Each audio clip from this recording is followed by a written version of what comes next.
자, 공부하여 주식 투자자를 이롭게 하자. 안녕하세요. 주식공주 인사드립니다. 오늘은 바로 본론으로 들어가겠습니다. 들어가기 전에 앞서 구독, 좋아요, 알림 설정 꼭 부탁드리도록 하겠습니다.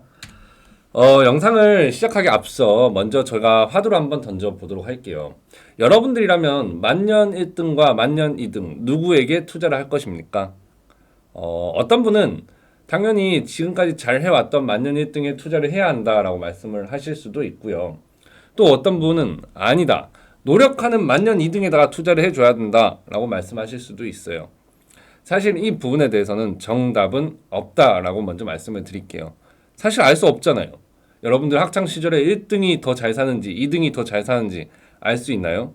하지만 통상적으로 사람들은 만년 1등을 더 좋아하더라라는 겁니다. 1등만 기억하는 더러운 세상이라는 말이 괜히 나온 것은 아니죠. 이미 이 시장에는 삼성전자와 SK하이닉스에 대해서 많은 이야기들이 있습니다. 그 많은 이야기들이 있는 이유는 그만큼 많은 관심을 받고 있고, 그 많은 관심을 받는 이유는 증시의 가장 많은 부분을 차지하고 있기 때문이죠. 그래서 일반 투자자들의 입뿐만 아니라 언론, 정치인들, 또한 외신 그리고 해외 투자자들에게도 가장 많은 거론이 되는 종목들일 거란 말입니다. 그래서 이 내용들은 이미 충분히 분석이 잘 되어 있다라고 말씀을 드리고 싶어요. 그래서 그 편편히 나누어져 있는 내용들을 쭉 모아서 하나의 선으로 꿰어서 설명을 드릴까 했는데, 이거는 이 영상까지 보고 계신 여러분들이라면 충분히 많은 리서치를 통해서 내용을 습득하고 계실 거라 생각을 하고요. 그 부분을 제가 다시 다루는 건 별로 의미가 없을 것 같았어요.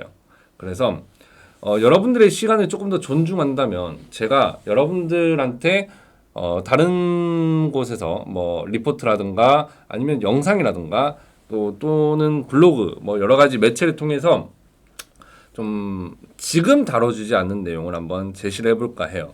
세상에서 말하는 모든 내용들을 조금 비스듬하게 봤을 때 보이지 않는 중요한 것들이 나타날 때가 있으니까요. 우선 자사주 매입부터 말씀을 드려볼게요. 일단 네, 이거 별로예요. 자사주 매입의 취지를 한번 보자 이겁니다. 이 전 세계에서 자사주 매입을 해서 소각을 하는 거는 주주가치 제고, 그러니까 거버넌스가 좀 뛰어난 기업들이 하는 행동이긴 합니다. 근데 워렌 버핏이 뭐라고 했죠? 이 자사주 매입을 해야 되는 경우는 회사의 재원을 어딘가에 투자를 했을 때 그 재원의 투자의 결과값보다 자사주 매입 소각을 통해서 일어나는 결과값이 더 좋을 때에는 투자를 해야 되고, 그게 아닐 경우에는 자사주 매입과 소각을 해야 된다라고 했습니다. 그러니까 자사주 매입과 소각이 늘상 있어야 된다라는 건 아니죠. 특히 이거는 뭐 너무 교과서적인 이야기인데, 성장하는 기업이나 테크 기업이 자사주 매입에다가 돈을 쓴다, 그거는 굉장히 위험한 신호라고 하죠. 삼성전자는 어떤 기업인가요? 테크 기업이죠. 그러면서도 우량주예요.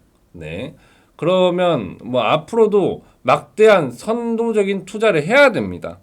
그럼 이 10조라는 이 재원은 투자에다가 써야 될 수 있는 돈이라는 거거든요. 330조의 시총을 가지고 있는 삼성전자가 3% 수준의 주식을 매입해서 소각하는 거, 그것도 1년 동안, 당장 하루만도 아니고 1년 동안 매입해서 소각하는 건데, 이거는 딱 놓고 봤을 땐 3%의 주식 가치의 증가가 될 것이라고 보는 게 맞죠. 사실은. 왜냐하면 삼성전자가 거버넌스 개선을 위해서라고 보기도 좀 어려울 것 같고요. 주주가치 제고 때문도 아니죠. 그러면 이런 상황에서 왜 이 뛰어난 경영진들이 모여있는 삼성전자가 자사주 매입을 1년간 해서 소각을 하겠습니다 라는 말을 했을까요? 사실 이거는 우리나라 증시만 보더라도 알 수 있는 내용이죠. 증시 그 자체요. 지수가 떨어지면 투자자들은 누구에게 어떤 요구를 하게 되죠? 국가와 연기금에다가 제발 증시 방어 좀 해라. 뭐 하느냐? 증시를 안정화시켜라 라고 합니다. 그러면 기업이라고 다를까요? 기업은 투자자들에게 더 직접적인 투자를 받고 거기다가 경영진의 경영권 방어라는 이런 의미 두 개를 다 가지기 때문에 사실상 투자자들의 이 지지를 잃어버리는 순간 경영권은 정말로 위기에 놓일 수가 있게 돼요. 즉 지금은 워낙에 국민 정서가 너무 안 좋다 보니까 삼성전자는 뭐하냐, 이 무능하다. 주주 가치를 제고하지 못한다. 왜 주주를 배려하지 않느냐? 떨어지는 주가에 대한 대책을 내놓지 않느냐? 이런 이야기들을 하는 거죠. 그러니까 주총에서 쓴소리 듣기 싫고 언론의 몸매를 맡기 싫어서 네, 저는 이런 퍼포먼스를 보였다고 생각해요. 네, 그리고 10조에 대해서는 뭐 수치가 워낙에 크죠. 사람들이 볼 때는 이 10조가 너무 강렬해서 자사주 매입은 실질적으로 3.3% 정도의 효과를 봐야 되는 게 맞는데 사람들이 워낙에 많이 떨어지기도 했고 이제 싼데 회사가 기업 주가 부양하려는 의지가 있어 대동단결해서 매수를 하게 된 거죠. 올라가는 거죠. 이건 투심에 의한 영향이 좀 더 크다라고 보는 겁니다. 삼성전자가 이랬다면 다르죠. 뭐 향후 10년간 거의 한 60조 정도의 자사주 매입 소각 계획 로드맵을 발표하고 일단 먼저 모범 사례를 만들기 위해 1년간 10조를 자사주 매입 소각을 하겠습니다. 그리고 나머지는 계속 지켜봐 주세요. 이게 조금 더 자연스러워요. 진짜 거버넌스를 위한 거였으면. 근데 뭐 지금 봤을 때는 전혀 그런 의도로 보이진 않고요. 단순히 이 상황을 좀 모면하고자 하는 느낌이 강하죠. 그래서 투자자들의 반응은 굉장히 좀 강렬했으나 이거를 뭐 지속적으로 생각할 만한 요인은 아니다. 되려 자칫 추후에는 성장 모멘텀을 일부 깎아낸 행위라고 볼 수 있다고 저는 봅니다. 이 10조라는 현금을 갖고 있거나 아니면 주식 그대로만 갖고 있었으면 의미가 있어요. 왜냐? 필요하면 주식으로 갖고 있는 경우에는 교환사채를 발행해서 M&A에다가 활용을 할 수도 있을 것이고요. 또는 이걸 다시 매각을 해서 현금화를 하고 다시 재투자로 일어날 수도 있어요. 근데 그 둘 다 아니고 소각으로 가버린다면 이거는 왜 이렇게까지 해야 되는가라는 건 개인적으로 의문이 듭니다. 그래서 저는 삼성전자의 그 이 주가에 대해서 가장 크게 보는 게 B2입니다. 삼성전자는 사실 증시 그 자체라고도 보는 경향이 있죠. 그만큼 비중을 많이 차지하기 때문에 삼성전자가 그 방향을 못 잡으면 지수의 방향도 마찬가지로 혼란을 겪게 됩니다. 그래서 이 B2에 대해서 조금 더 이야기를 해봐야 되는데요. 이 빛을 내서 투자했던 대표적인 사례가 우리나라는 부동산이죠. 사실 70%가 부동산 자금에 몰려 있어요. 우리나라는 좀 특이합니다. 그래서 이 B2를 왕창했을 때는 부동산 시장이 엄청나게 과열 폭등을 하다가 이제 더 이상 빛을 끌어다가 넣을 수도 없는 지경까지 되고 금리가 올라 버리니까 부동산 시장에 극단적인 침체가 왔습니다. 거기다가 이제 매물이 뚝뚝뚝뚝 떨어져 나오기 시작하고 있고요. 이 자본이라는 건요, 부자들, 그러니까 여유가 있는 유연한 자본들은요, 특정 자산에 몰빵되어 있는 경우가 매우 드물죠. 그래서 그들의 자본은 채권에서도 여러 가지로 분산될 것이고, 그 다음에 뭐 예금부터 해서 주식, 하물며 요즘은 코인, 그리고 기타 자산, 그리고 특정 시장뿐만 아니라 세계 시장으로 분산이 되어 있어요. 자, 이럴 경우에 한국에다가 비중이 3%가 담겨 있다고 생각을 해볼게요. 그럼 한국 비중이 3%인데 거기서 이게 한 50%가 빠진다 해도 그들은 실제로는 1.5%의 마이너스일 거예요. 그리고 한국이 그렇게 급락을 하고 있다면 어느 시장은 올라가고 있게 되겠죠. 그러면 있는 자본 입장에서는 리밸런싱만 해서 평균값만 맞춰주면 된다라는 거죠. 그래서 그들은 흥정을 되게 잘합니다. 이 흥정을 잘한다는 건 뭐냐면 보편적인 이 시장 상황에서는 주가가 그냥 완만하게 유지가 되고 있어서 누군가가 엄청 싸게 살 수도 없고 엄청 비싸게 살 수도 없어요. 근데 비싸게 사는 경우는 먼저 과열이 되면 부르는 게 값이 됩니다. 막 올라가도 막 사줍니다. 과열이기 때문에. 비싼 주식이 더 좋은 주식이다 하면서 사는 거죠. 근데 반대로 침체가 된 경우에는요, 싸게 이게 내놓아도 잘 안 사죠. 지금 부동산 시장을 보면 그렇잖아요. 그러다가 이게 끝끝내 이 빛을 끌어다 투자한 사람들이 시간의 압박과 이자의 압박을 견디지 못해서 얘다 내놓게 되면 패닉세처럼 가격이 뚝뚝뚝 끊어져서 떨어지게 됩니다. 바로 그때 이 여유 있던 자본들이 쓸어담게 되는 거죠. 네. 사실 자본시장은 항상 이런 논리로다가 반복이 되고 있어요. 급한 자본이 결국은 못 견뎌서 던져버리는 순간 상대적으로 매우 싸진 이 흥정이 되어버린 이 가격의 이 자산을 왕창 사가는 부자들, 그리고 다시 올라가게 되면 이게 페닉셀로 팔고 났던 투자자들은 가만히 지켜보고 부정하게 되고, 이 시장에 참여하고 있지 않았던 혹은 이제 이 페닉셀에 상관이 없었던 투자자들이 올라가는 걸 보면서 이제는 기회구나 하며 따라붙고 과열이 일어나게 되죠. 그럼 페닉셀을 이제 당했던 투자자들은 또 어떻게 되는가? 또 페닉셀에 당하게 됩니다. 왜냐? 엄청나게 과열이 됐을 때 아, 내가 틀렸구나를 깨닫고 또 쫓아가게 되니까요. 사실 시장은 잃었던 사람이 또 벌게 되고 벌었던 사람이 잃게 되고의 게임이 아니라는 거죠. 벌었던 사람은 같은 메커니즘으로 계속 벌게 되고 잃었던 사람은 같은 메커니즘대로 또 잃게 되는 경우가 더 많다라는 거예요. 증시에서 90%가 왜 돈을 못 버는가에 대해서 이렇게 통계가 항상 나오면 의문을 가지지만 사실은 같은 행위가 반복되고 있기 때문이라고 말씀을 드리고 싶습니다. 그래서 이 가장 중요하게 보는 게 B2인데 먼저 우리가 이 화면을 한번 볼 필요가 있습니다. 왼쪽에는 0201 그 화면 증시 주변 자금 추이고요. 오른쪽은 0141 종목별 신용 매매 동향 화면입니다. 먼저 증시 주변 자금 추이를 보자면 우리가 증시가 7월 8일에 SK하이닉스가 고점을 쳤습니다.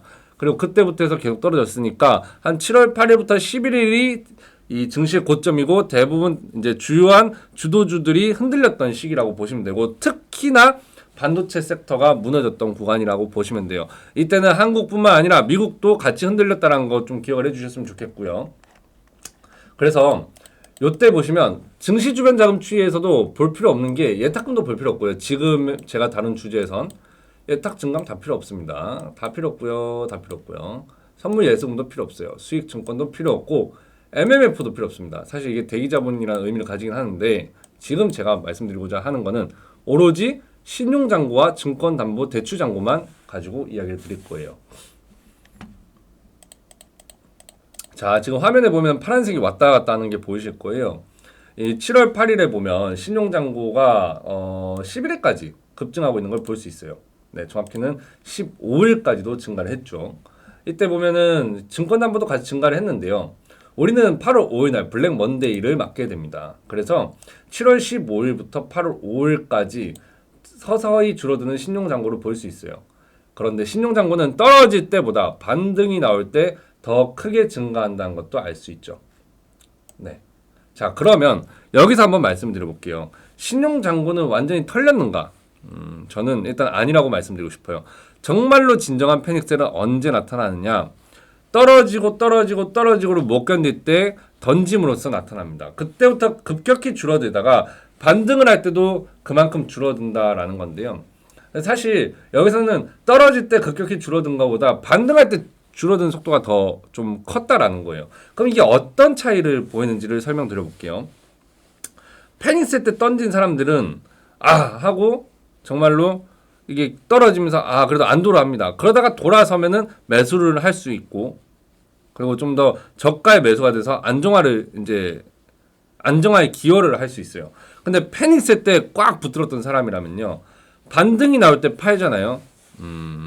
근데 조정을 이제 보이기 시작하면 이거 어떡하지? 이 고만고만한 내가 판 가격에 이 근처인데 다시 올라갈 수도 있을 것 같아 하고 같은 행위를 반복하게 됩니다. 그러면은 이게 정말로 제대로 털린 게 맞을까요? 그러니까 정말로 소화가 됐다라고 할 수 있을까요? 저는 아니라고 보는 거죠. 실제로 증시는 패닉셀이 나오고 나서 바로 올라가지 않는 경우, 이제 더블 딥이 나타나는 경우에는요, 증시 자체는 저점이 낮아지지 않았지만 신용 잔고는 저점이 낮아지는 더블 딥을 만들고 올라가는 경우가 생각보다 빈번하게 있더라는 것을 기억해 주시면 좋을 것 같아요. 자, 그래서 이 8월 이제 중순부터 해서 다시 9월 말미 10월까지 신용 잔고가 다시 증가하게 됩니다. 네. 이게 증가하다가 최근에 다시 떨어지고 있어요. 자, 11월 15일까지 신용 잔고가 다시 이전으로 내려왔죠. 이제 그 패닉셀이 나오고 반등해서 이제 줄어들었던 이 8월 9일에 이 저점 수준까지 이제 내려왔어요. 8월 9일에 신용장고 저점 수준만큼 이제 11월 15일에 감소했는데, 이제 여기서 더 떨어질 거냐 말 거냐는 논하지 않아도 될 것 같아요. 어느 정도 다시 기대를 하고 샀던 사람들도 에이 모르겠다고 다시 던진 거니까. 그럼 삼성전자 같은 경우 한번 볼게요. 8월 5일에 패닉셀이 나왔는데 와우, 삼성전자 같은 경우에는 투자자들이 똑똑해요. 이제는 패닉에서 사야 된다는 걸 알거든요. 그래서 8월 12일까지 신용잔고가 9,399억까지 증가해버려요. 나머지 탭 같은 경우에는 제가 다 지워버렸습니다. 그리고 나서 좀 줄어들긴 했는데 왜냐면은 제대로 올라가지는 않았으니까. 근데 어때요? 9월 9일, 10일, 11일부터 이제 조 단위가 넘어가고요. 계속 증가하게 됩니다. 계속 언제까지? 10월 15일까지. 그렇게 이제 또 조금 주춤하더니 또 10월 말 되니까 10월 말부터 또 증가해서 신고가를 갱신해버리죠. 언제까지? 11월 18일까지 그냥 잔고가 계속 주구장창 증가하고 있어요. 자, 어떤가요? 8월 달에 잔고 대비 어쩌다 보니까 2배가 되어버렸네요. 자, 신용잔고가 잘 털렸다고 볼 수 있을까요? 제가 앞부분에 증시 주변 자금 추이에서 다 털렸다. 그러니까 이제 좋다라고 무조건 확답을 할 수가 없다라고 말씀드렸던 게 바로 이 포인트입니다. 완벽하게 다 정리가 되었는가? 우리는 아직 좀 더 생각을 해볼 필요가 있다. 그만큼 이 부분이 저는 삼성전자 주가에 가장 큰 영향을 미쳤다고 보는 거지 나머지의 내용들은요. 삼성전자를 HBM 때문이다, D램 때문이다, 또는 뭐 가전사업부 잘하고 있다, 반도체도 어느 정도 RDM 기업으로서의 정체성을 잃지 않고 있다 라는 뭐 이런 분석들은 계속 있어서 왔어요. 늘상 있었던 이야기들인데 그것 때문에 주가가 지금처럼 떨어진다를 정당화할 수는 없죠. 가장 큰 영향은 이 신용, 빚, 레버리지에 있다고 봐요. 그래서 이 레버리지가 완전히 털렸을 때 비로소 새로운 국면을 일으킬 건데 이걸 가지고 이제 외국인들이 파생에 대해서 이야기를 하고 뭐 이런 측면에서 관점으로 분석을 하시는데 뭐 전 다 그것도 맞다고 봐요. 그거 틀렸다고 할 수 없으니까. 다만 저는 이게 이제 유사 공매도 때문이라고 봅니다. 공매도 제한을 걸어놨습니다. 우리나라는. 예, 이게 굉장히 부끄러운 일이라고 이제 이복형 금감원장도 말을 했는데 사실 저는 그 금투세 폐지에 대해서 찬성이다 반대이다 뭐 이런 의견도 없었어요. 해야 되면 해야 되고 말아야 되면 안 하겠지. 그리고 어차피 이건 증시에 큰 상관이 없을 거라고 봤으니까. 왜냐? 거래 회전율이 높을수록 증시는 건전한 시장이 아닙니다. 시총이 더 못 불어나요. 그리고 이 거래 회전율이 높은 사람들은 누구냐면 바로 금투세를 반대하는 사람들이에요. 근데 금투세를 반대해서 실질적인 수혜를 입는 사람들은 누구냐? 회전율이 높으면서도 아주 큰 돈을 굴리는 사람들이에요. 그들을 제외하고 대다수의 그 회전율이 높은 투자자라는 개인들은 사실 금투세를 낼 만한 이유도 없어요. 회전율은 높은데 남는 이익이 그렇게 크지 않기 때문이죠. 그럼에도 금투세에 대해서 뭐 이렇게 설왕설래를 했었죠. 뭐 결국은 폐지로 갔는데 이것 때문에 올라갈 거라는 생각 전혀 안 했거든요. 초반에 코스닥 바짝 반응했지만 결국 어떻게 됐습니까? 반응하지 않았죠. 이게 이 영상을 찍고 있는 이 시점만 제가 말씀드린 게 아니라 계속적으로 이야기를 해왔어요. 금투세 이야기에 대해서 금투세가 진짜 문제일까? 주변에서 항상 물어왔거든요. 금투세 하면 어떻게 될 것 같아요? 뭐 형, 아우, 금투세 어떻게 될 것 같아? 이렇게 물어보면 나는 별로 상관없을 것 같은데? 항상 그런 입장이었어요. 근데 저는 그와 동시에 이야기했던 게 우리나라는 이 쓰레기 같은 공매도 금지부터 풀어야 돼. 공매도 금지를 해버리니까 이 말도 안 되는 이제 그 과열과 특정 주식으로 쏠림, 이상한 카르텔들이 만들어져서 그걸 주가 부양을 하고 투자자들을 모아서 뛰어 올리지 않느냐. 사실 이 공매도에 대해서는 이게 좀 기울어진 운동장이라는 건 맞지만 그렇다고 해서 완전히 공매도가 악질적인 존재라고 볼 수는 없거든요. 근데 이걸 완전 막아놨어요. 그러다 보니까 공매도를 막아놨다 해서 선물 시장이랑 파생 시장이 다 열려 있는데 외국인들 입장에서는 하려면 할 수 있거든요. 뭘 상대로? 지수 상대로. 그래서 이제 선물을 가지고 이제 삼성전자 지분을 좀 매수해 둔 상태에서 선물 매수하면서 현물을 던져요. 그러면 지수가 천천히 떨어지겠죠. 개인들은 천천히 떨어진 주가에선 더 열심히 물을 탈 겁니다. 그렇게 해서 이제 선물 매수를 청산시켜버리면 선물 매도가 되는 거잖아요. 그러면 그때부터는 시장의 프로그램들도 지수 선물을 따라서 이제 현물 매수 차익거래를 합니다. 그러니까 매수라고 선물 매도를 하게 되겠죠. 그럼 이게 계속적으로 이제 하락 추세에서 그 반등을 이제 그 차익거래로 일어나게 됩니다. 그럼 주가가 떨어지는데 당연히 전체 선물이 매도가 나가니까 받쳐줄 수 있는 자본이 없어요. 어떻게 됩니까? 현물 시장에서 외국인이랑 기관이 손 떼버려. 흘러내리는데 매수 공백이 굉장히 헐렁해집니다. 개인들이 팽스에 던질 때마다 선물 매수가 있었을 때보다 훨씬 더 가파르게 떨어지게 되죠. 그때 밑에서 사담게 되면 공매도랑 다를 바가 없죠. 그러니까 공매도를 왜 금지시켰는지 전 전혀 모르겠어요. 이렇게 당할 거 뻔한데. 네. 그래서 이거를 이제 폐지하게 되면 조금 더 정상화가 되지 않을까라는 저는 기대를 하고 있어요. 그래서 제가 제일 중요하게 보는 이 B2에 대해서는 이 의견대로 먼저 말씀드리겠고, 그 다음에 SK 하이닉스에 대해서 말씀드릴게요. 사실 SK 하이닉스 대단한 회사예요. 이거에 대해서는 할 말이 없어요. HBM 실제로 지금 엔비디아가 이 설계에 독점하고 있고 생산 이제 그 TSMC와 SK 하이닉스로 이렇게 하청 구조로다가 이미 완전히 독점을 하고 있다고 봐야 되는데 SK 하이닉스가 못난 회사라고 지금 말할 수 있는 것은 없을 겁니다. 그죠? 그래서 여기에 대해서는 저는 SK 하이닉스 비관론자나 부정론자는 절대 아니라는 거 먼저 밝혀두고, 그렇다고 삼성전자에 대한 극단적인 옹호론자도 아니라는 걸 밝혀둘게요. 자, 그럼 삼성에 대해서 제가 뭘 말씀드리고 싶냐면 역사적 엣지에 대해서 말씀드려보고 싶어요. 이걸 왜 말씀드리는지는 이 뒤에서 이제 볼 수 있는데요. 자, 이렇게 너리하게 봤을 때, 일봉보다는 주봉으로 볼게요. 주봉으로 보면은, 주봉도 너무 넓다. 월봉으로 보겠습니다. 자, 2000년도부터 한번 보겠습니다. 자, 삼성전자의 엣지. 저는 이제 이 설명할 때 이렇게 설명드렸죠. 그냥 이건 차트를 가지고 이제 보자는 건 아닌데, 딱 봐도 이게 뭔가 가팔라졌을 때가 보이실 거예요. 그죠? 언제 가팔라졌냐면, 여기 11년도 때 가팔라졌고요. 그리고 요때 이제 이 추세가 계속 꾹 이어지고 있죠, 여기. 그리고 또 16년도 때 가팔라졌죠. 그리고 요때도 가팔라졌습니다. 무슨 이걸 제가 삼성전자 엣지라고 이야기했잖아요. 이미 여러분들이 어느 정도 이제 연배가 있으시다면 2000년도쯤에 뭐가 있었죠 하면은 애니콜 떠올라야 되고요. 그다음 2012년도 10년도에 뭐가 있었죠 하면은 갤럭시가 떠올라야 됩니다. 그리고 주식을 하는 사람이라면 2016년도부터 뭐가 있었죠? 데이터 센터 대규모 투자. 그때 이제 데이터 센터라는 것보다는 이제 클라우드 뭐 이런 이야기로 좀 더 이렇게 그 관심을 많이 받았던 것 같아요. 그때마다 삼성전자는 엣지에 따라서 그 많은 이익을 누릴 수가 있었습니다. 그죠? 애니콜 열풍, 그리고 갤럭시 열풍, 뭐 이게 뭐 또 뭐 애플, 뭐 삼성 이렇게 또 이게 소비자 입장에서 해가지고 뭐 삼성전자는 굉장히 좀 그 찌질하다, 뭐 항상 선도하지 못하고 후발주자처럼 뭔가 뺏기기 바쁘다, 뭐 이게 혁신이 없다.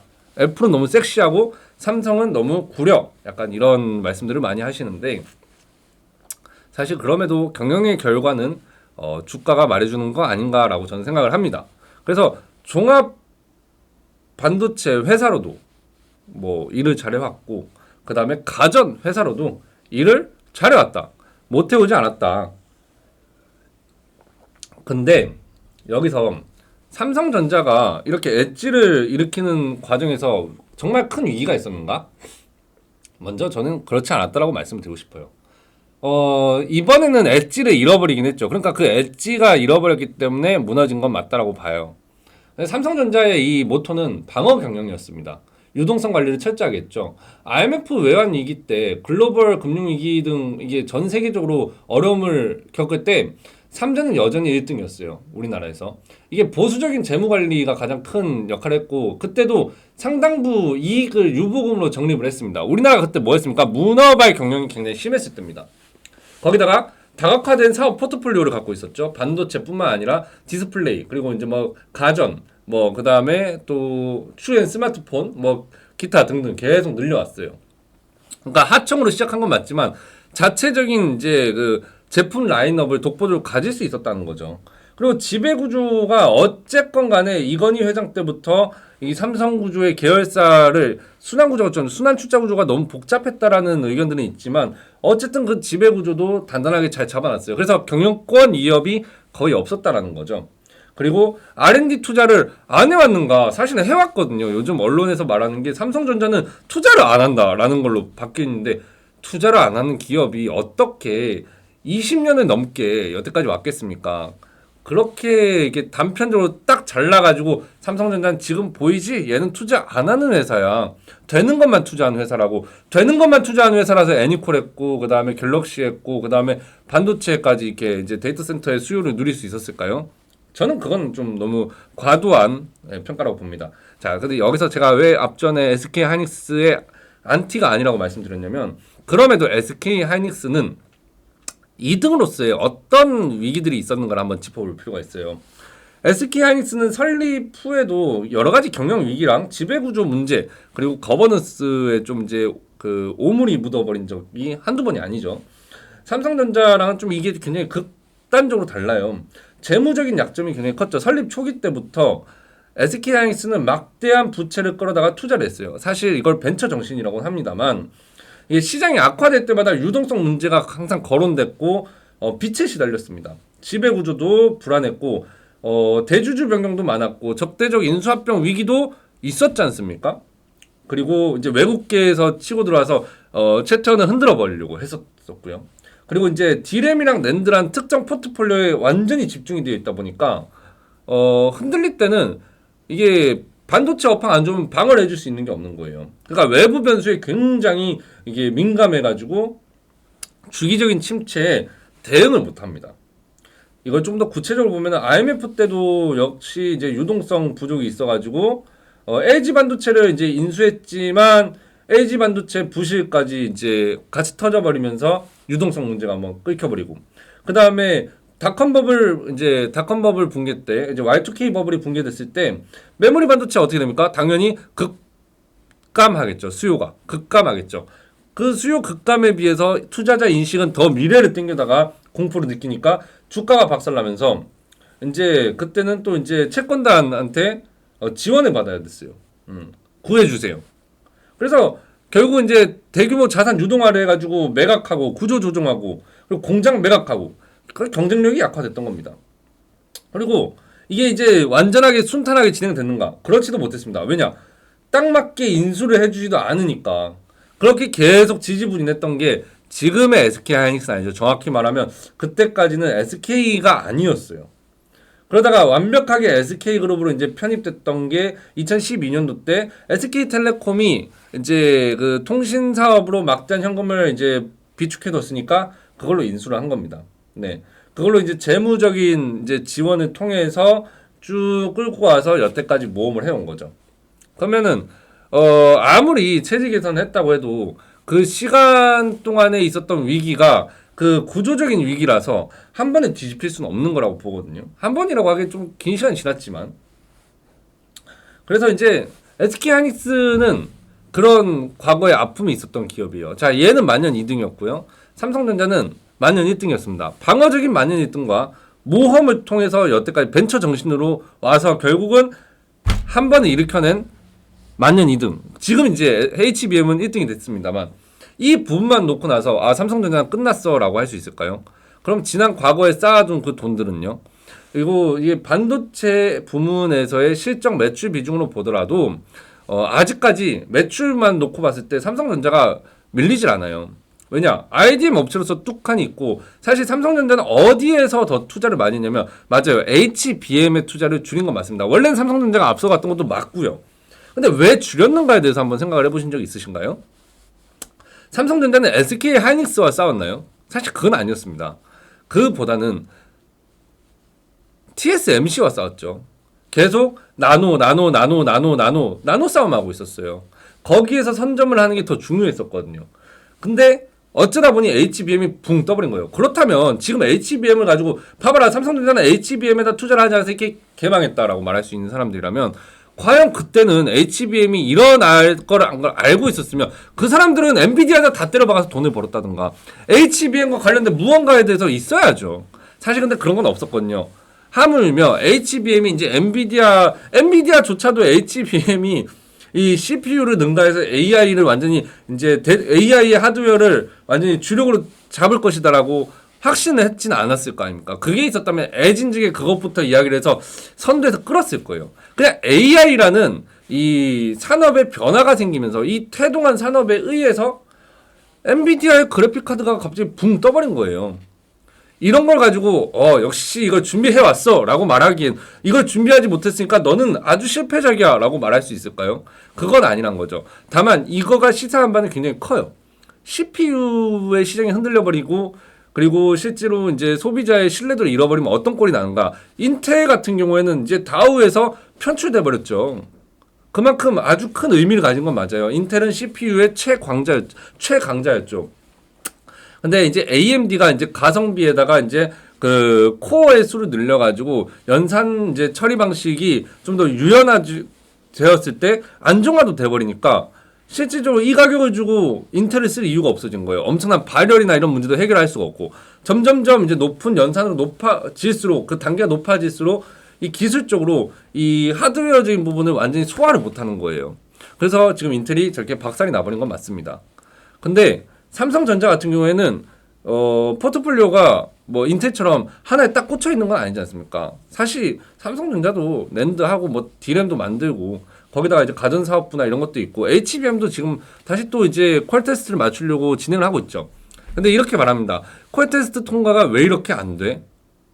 여러분들 엔비디아예요. 엔비디아도 전 세계를 대상으로 비즈니스를 해야 되는데 5점 하나가 남겨버리면은 방금 뭐라 했습니까? 소비자의 신뢰를 잃어버린 순간 후발주자가 치고 들어옵니다. 자, 여기에 대해서 이제 다음 제가 이야기하고 싶은 게 있는데요. 제품의 프리미엄에 대한 이야기입니다. 이 프리미엄이라 이게 무엇일까요?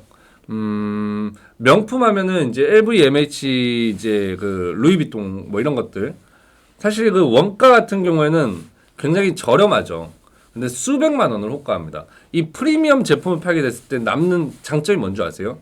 하나를 팔더라도요, 한 수십 개의 재고를 땡처리, 그냥 삼각 처리를 해도 돈이 남아요. 그러니까 사실은 OPM이 엄청나게 높다는 거죠. 그러니까 비용 처리 조금만 높여놓으면요, 현금 재원을 몰래 빼돌릴 수도 있는 거예요. 그만큼 이 제품 프리미엄이 가지는 의미는 굉장히 크다.